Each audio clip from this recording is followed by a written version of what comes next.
we have 5 minus 3s is greater than 2. We have to solve this inequality. When we have to solve inequality, it means we have to find all possible values of s for which this inequality is true. Let me copy first this. I have 5 minus 3s is greater than 2.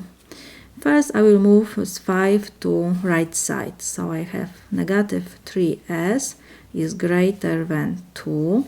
When I move positive 5 to the right side, I have to change the sign to negative 5.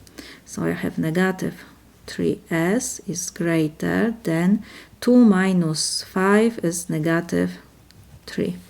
Now, because I have multiplication here, I will divide both sides by whatever is before s. So by the negative 3, both sides.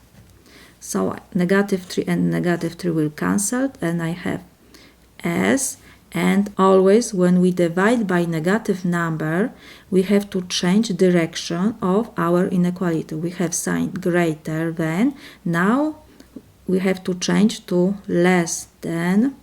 Negative 3 divided by negative 3 will give us 1. So s is less than 1. So I can draw number line s.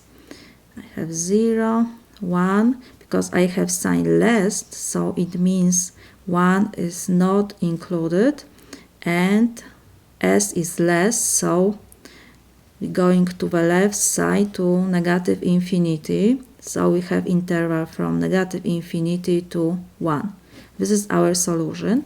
Always we can check if it's correct. So I have to choose one number from this interval. For example, we can choose 0.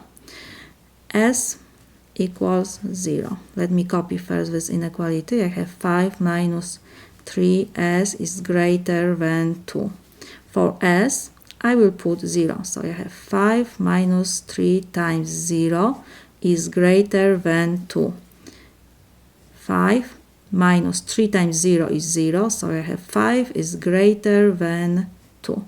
This inequality is true. So our solution is correct.